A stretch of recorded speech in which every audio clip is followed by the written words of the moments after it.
Bonjour Raphaël, Bonjour Maxime. est-ce que tu peux te présenter s'il te plaît? Alors je suis Raphaël, je suis le directeur technique de la société Compact Gym. Ouais. Et nous sommes une société qui invente et a développé des modules de sport démontables, projetables pour les forces armées, mais pas que. Aussi les pompiers, les sociétés, de façon à ce que les structures se démontent et puissent rentrer dans des contenants, donc des caisses de faible volume. D'accord. Donc à la base, j'étais militaire pendant 23 ans. Ouais. J'étais professeur de sport dans les armées, donc moniteur PMS, éducateur physique, militaire et sportif. Et je partais énormément en mission, et lorsque l'on arrivait sur les théâtres en opération extérieure, nous n'avions pas forcément de quoi pouvoir nous entraîner. Donc mis à part courir, tout le monde n'aime pas forcément ça. Et sur la base d'Évreux où j'ai été, il y avait les avions de transport, donc le fameux Transal.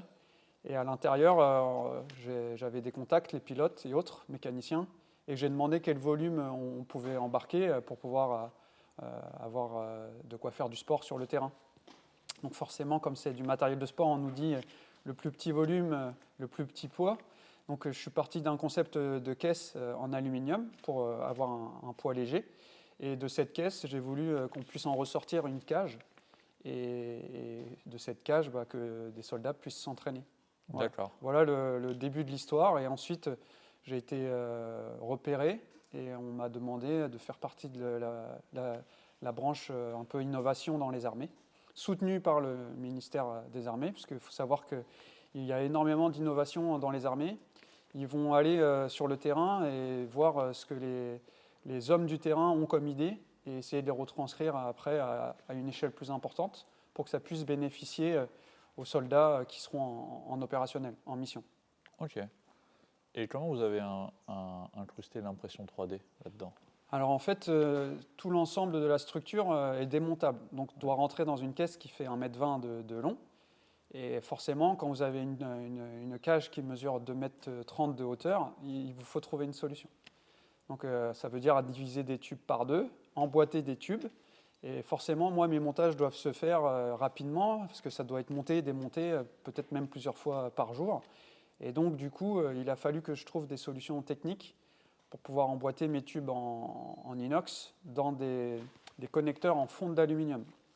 Donc l'idée a été simple, on est parti de pièces industrielles, donc de la fonte d'aluminium. Mais par exemple, l'alésage qui était de diamètre 40, moi je venais y mettre un tube de diamètre 33,7. Et il a fallu par exemple créer des pièces de manchons de réduction. Et l'idée, ça a été de les réaliser en impression 3D. Donc j'en ai une ici à vous montrer. Pour la fameuse pièce, on travaille du coup avec Nest 3D. Et on a réalisé ces plans de manière à ce que ça puisse rentrer dans nos éléments en fonte d'aluminium. Et du coup, on arrive à avoir une pièce qui est standard à notre niveau, et on gère la chaîne de A à Z grâce à cela. Si on n'avait pas ces pièces-là, on ne pourrait pas en fait utiliser et mettre en place notre module. D'accord. Donc ces pièces-là sont très très importantes. Pourquoi avoir choisi le prototypage rapide pour vos projets en impression 3D? Alors, à la base, on avait déjà commencé depuis plusieurs années à notre petit niveau avec une imprimante 3D, on va dire en tant que particulier, à faire des essais. Et on s'est vite rendu compte que c'était très très pratique. Et le moule à réaliser, ça coûte une fortune. Donc pour le rentabiliser, il faut produire énormément de pièces. Donc ça n'avait aucun intérêt à notre échelle. Donc on était obligé, on va dire, au niveau du coût de la pièce à faire en impression 3D. C'était beaucoup plus rentable de le faire en impression 3D. Donc on a réalisé des prototypes à notre niveau. Et ensuite, comme notre société a évolué, a grandi, on est arrivé à travailler avec Nest 3D. Et avec leur professionnalisme et leur expertise, ils nous ont conseillé des nouveaux matériaux comme l'ASA par exemple.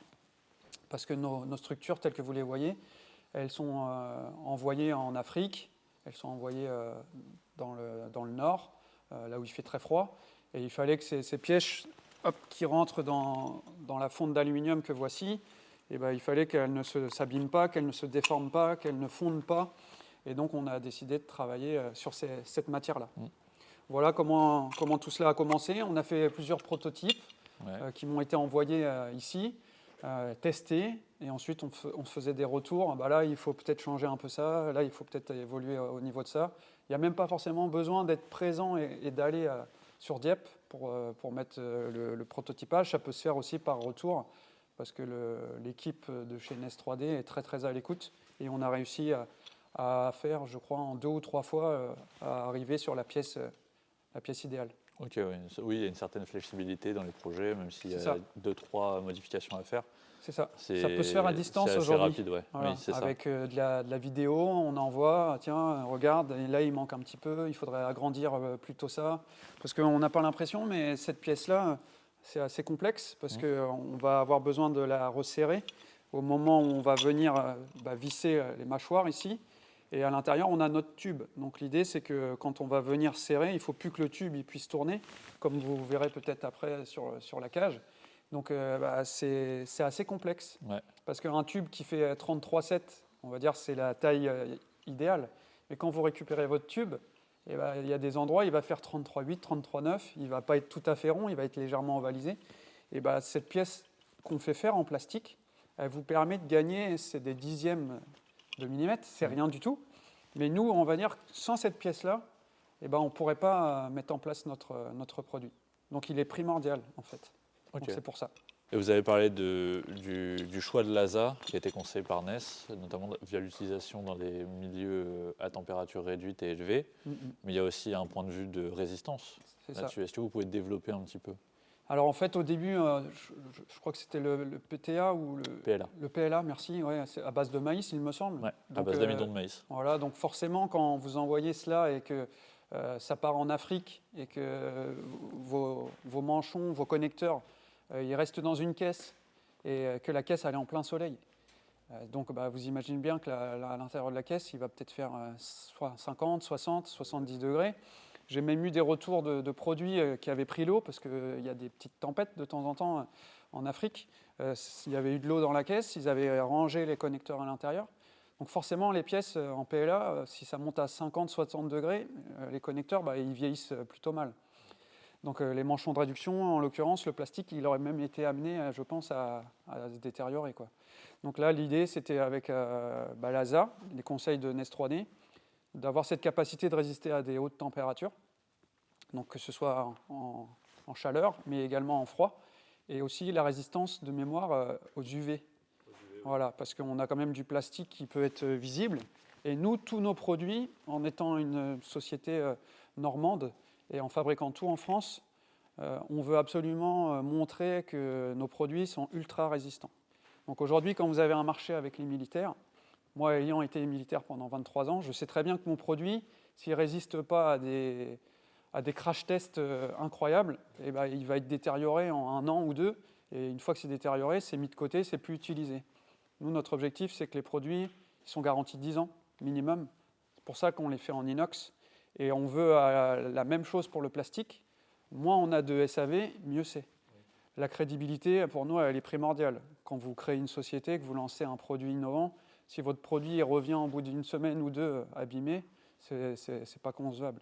Donc nous, on était obligé d'impacter tout de suite et de montrer la crédibilité de cette nouvelle marque, de cette nouvelle société, de ces nouveaux produits. Donc c'est pour ça qu'on s'est orienté, qu'on a voulu travailler avec des professionnels, et les meilleurs professionnels en Normandie, parce qu'on attache une importance à travailler en local, en Normandie. On a travaillé avec NES 3D, tout naturellement. Okay. Et vous avez choisi l'impression 3D pour votre prototypage. Pourquoi avoir choisi cette méthode de production plutôt que, par exemple, l'injection plastique? Parce que vu que vous avez des pièces en inox, d'un point de vue résistance, des fois on peut poser le dilemme. On a fait les recherches, j'ai fait les recherches, parce que c'est mon travail, moi, de trouver le meilleur coût. Parce que derrière, plus je vais avoir des pièces chères, et moi, il va falloir que je me fasse une marge pour revendre mon produit. Donc on a fait des tests, on a fait des devis, on a fait des devis pour avoir des moules. Et quand on a reçu les devis des moules, là, vous vous rendez compte que c'est juste impossible de rentabiliser ce moule, pas avant d'avoir vendu des centaines de modules, voire des milliers de modules. Donc nous, à notre échelle, c'était juste inconcevable. Donc étant inconcevable, il a fallu trouver d'autres solutions. Et en discutant avec toujours Sacha de chez NES, on s'est rendu compte que même dans des quantités importantes de pièces imprimées en 3D, et c'est presque plus intéressant que d'avoir un moule. Le moule, il vous le faut quand vous commencez à faire des dizaines de milliers de pièces, ce qui n'est pas notre cas pour l'instant. On espère un jour, mais on n'en est pas là. Donc c'est pour ça qu'on travaille avec l'impression 3D. Et d'un point de vue production, la rapidité de l'impression 3D aujourd'hui, en quoi elle vous aide dans la production de vos pièces? Alors nous, c'est juste incroyable. Ok. Nest 3D, c'est un parc de machines. Oui. Nous sommes allés visiter leurs locaux. Quand on passe la commande pour 200, 300, 400 pièces, avant, quand je travaillais avec un concurrent, il fallait peut-être des fois un mois et demi pour avoir mon nombre de pièces, avec plusieurs envois. Donc là, quand on travaille avec Nest 3D, on les appelle, on leur dit voilà, il me faut, je ne sais pas, j'ai signé pour 200 ou 300 pièces, et on va me dire voilà, dans une semaine et demie ou dans 2 semaines, tu as tes 300 pièces. Donc au début, vous les interrogez, vous leur dites c'est une blague, c'est possible de faire ça? Et oui, c'est possible, parce que comme ils ont un parc de machines, il y a plusieurs pièces qui sont faites, qui sont imprimées en simultané. Et c'est tout bête, mais par exemple, le fameux coût dont je parle depuis tout à l'heure, mais moi, entre avoir, je ne sais pas moi, 4 ou 5 envois avec 20 ou 30 euros, parce que je vais l'avoir en divisé, là, avec NES, je vais avoir un envoi. Et du coup, moi, les 30, 40, 100 ou 200 euros que je vais économiser, je vais pouvoir les faire économiser sur mon coût de production. Oui. Donc c'est aussi plus intéressant pour ensuite le prix de vente du produit. Donc ça, tout ça rajouté, ça a un intérêt. Et en quoi aujourd'hui recommanderiez-vous l'impression 3D pour des ingénieurs ou des entrepreneurs qui ont des projets de prototypes ou de projets de C'est pièces? la flexibilité. Ouais. C'est simple. Vous avez un ingénieur qui vous fait un plan, vous l'injectez dans la machine, vous réalisez votre pièce, ça ressort, vous voyez, vous faites votre test. Il n'y a pas besoin d'avoir un chaudronnier, même si nous, on travaille énormément avec les chaudronniers pour tout ce qui va être soudure, inox ou autre, mais c'est clairement l'avenir, je pense. Pour le prototypage, vous pouvez faire énormément de choses, donc c'est un gain de temps incroyable. Moi, je pense qu'on est au tout début de l'impression 3D, de toute façon, avec les nouveaux fils, vous êtes les mieux placés pour le savoir. Donc tout ça va énormément évoluer. On va arriver au bout. Est-ce que vous avez un petit mot pour la fin? Moi, j'ai découvert Nest 3D il y a maintenant 1 an et demi, 2 ans.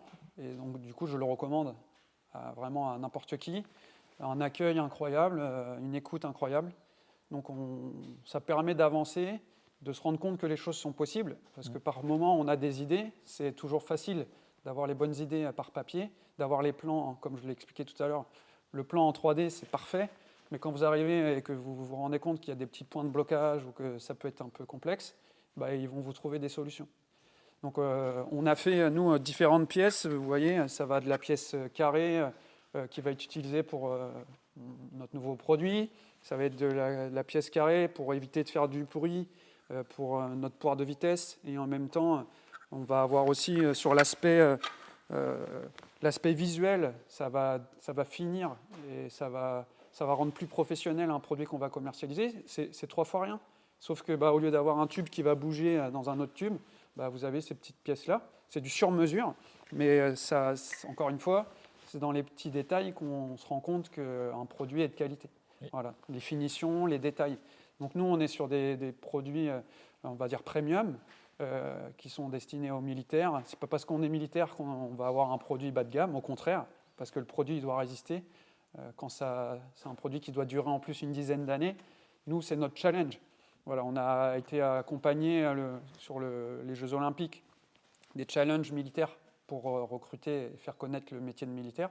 Nos structures, elles ont été montées 60 fois en 60 jours. Montées, démontées, transportées sous l'eau, au soleil. Et on se rend compte que les structures, elles sont juste incroyables parce qu'elles durent dans le temps. Et ce montage-démontage, il est dû à ce que j'évoquais tout à l'heure, au travail en partenariat avec Nest 3D. Parce que sans ces pièces-là, on a beau avoir des belles idées, on a beau avoir un brevet, on a beau avoir un super produit, mais si on ne peut pas serrer les tubes et monter sa structure, il n'y a aucun intérêt. Donc en fait, c'est un travail d'équipe. Et on travaille, nous, avec Nest 3D. Donc par exemple, Ryan, il nous a fait énormément de trophées que l'on avait décidé de mettre en place pour un salon auquel nous participions et on avait créé ces trophées. Et Ryan, il est à l'écoute, il nous propose des solutions. Et à chaque fois qu'on va dans les locaux, on est très bien accueillis. Et on voit que c'est une équipe jeune qui est passionnée. Et ça, c'est juste incroyable. Parce que quand vous êtes innovateur, vous avez toujours une vision des choses, vous avez envie de vite obtenir, de vite voir ce que vous avez eu comme idée. Et grâce à l'impression 3D, grâce à l'équipe de Nest 3D, on arrive, nous, à se projeter très, très rapidement. On arrive à la fin. Merci beaucoup, Raphaël, pour cet entretien. C'était très instructif et très intéressant, surtout, de voir comment l'impression 3D peut aider des sociétés comme les vôtres à innover, surtout, dans des pièces et des produits comme les vôtres.